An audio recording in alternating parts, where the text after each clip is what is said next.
Hi, I'm Matt Burns. This is again my steering wheel. It is Wednesday, June 4th, 2025. It's been very hot lately, and my phone has been turning off after like 10 minutes of recording. So I'm going to try to keep this under 10 minutes today if I can. We'll see how it goes. I journaled today about sparks of motivation and inspiration. I was at an amp technician's house today, a guitar amp technician, or really any amp technician. He works out of his garage though, so I picked up my amp from him that I had dropped off about a month ago. It's this really old Fender amp. It's literally 50 years old, and it's a valuable piece, a great amp, and I got it fixed from him, and got it really like gutted and overhauled and stuff like that. Great guy, great musician. And I had a really good conversation with him while I was over there. Ended up, all I was doing was picking up my amp, but I think I spent about an hour and 10 minutes over there just talking to him about music and living a life in music and great performers. But I had a great conversation with him about all different kinds of stuff regarding guitar playing and different musicians he's met and different experiences he's had. He's almost 50. I'm 26. And so he's a generation and maybe a generation and a half older than me. But it's cool to get these conversations with people like that. I didn't know him prior outside of dropping my amp off to him before.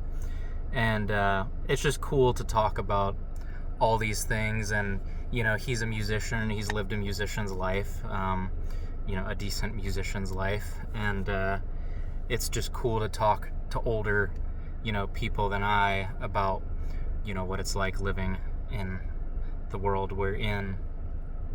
So that gave me great motivation to keep practicing the guitar, keep playing the guitar. It gave me plenty of people to talk to about the guitar, ideas to do with the guitar, with any of my playing and singing and all that kind of stuff. Another great source of inspiration and motivation that I've been having, or a spark of motivation and inspiration, is that my YouTube shorts have been doing fairly well relative to what I would expect them to do.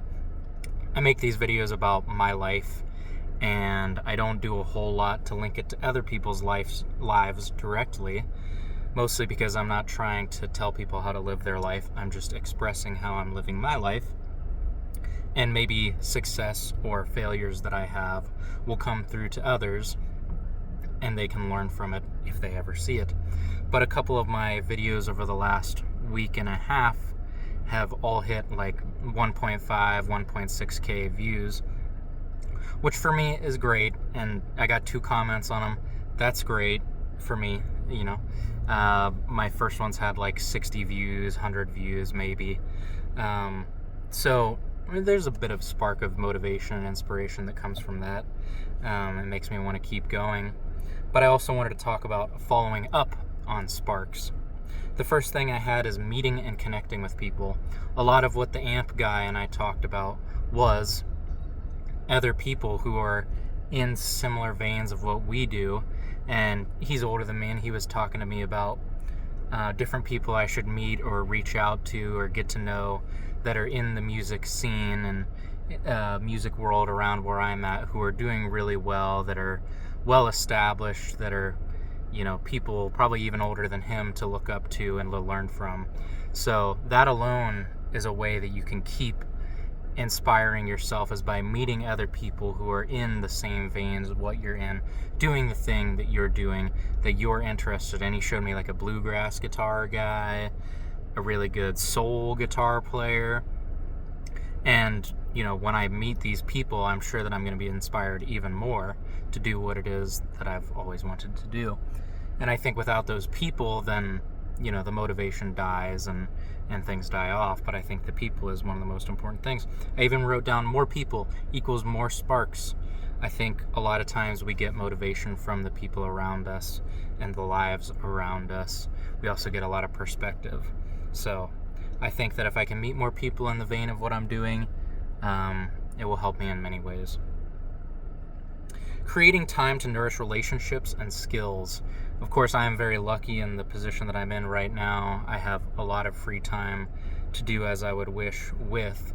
And I hope that across my lifetime, I see more people, especially I get it in an area where people are struggling to live.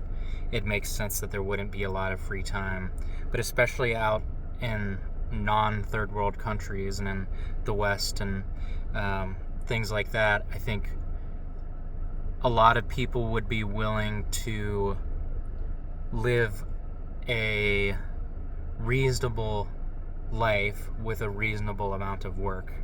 And I think the society we have built maybe does not lend itself to that. Hopefully we can progress more towards that, because I mean, computers are clearly going to be taking over a lot of our jobs and a lot of our livelihoods. So we're going to have a lot of free time, and hopefully it's not spent to the robot creators, and we can actually have time to do things that aren't work while still having a passion and doing something we care about for a living. But I am very lucky in that, and I've been able to build out a life that I have time to do those things. I don't have a lot of money by any means, but I have a lot of time, which is clearly very important. I have after here, I said, working with kids and helping them dream. I think when you work with kids, you get to see the dream that you had in the things that you are doing, and they start to plant it in their heads as dreams. It could be, a couple of my students always talk about, oh, we could have this famous song. I could write this famous song and be on YouTube and go viral on YouTube and stuff like that. And of course, like when I was a kid, that was a very similar dream. But seeing these kids talk about that dream and express the dream helps you realize like you are in the dream, whether it manifested itself in the way you thought it would or not. And finally, I have working with adults and seeing their dreams manifest in real ways. This is kind of what I was just saying, where like I'm sure many of the people that I look up to that are like local musicians in the area, they had dreams of being, I don't know, on a world stage performing. And some of them probably have performed on a world stage, but the day-to-day for a lot of them isn't like that. But they are still living the dream, being famous in town from people who love their music, who go to their shows and have for years and years and years, or people who come from across the country returning after 20 years to see the band that you still have 20 years later doing its thing that they saw in their heyday, and now you're still doing the thing and living a happy life. So I think just working with people is the number one thing, and I hope that I can keep working with people, keep meeting people, building connections, and trying to build towards the life that I want. So that's it for today. I got in just in time before my phone overheated, probably, I think, and hopefully this video doesn't absolutely delete itself. I hope you have a good one, and I will talk to you again very soon.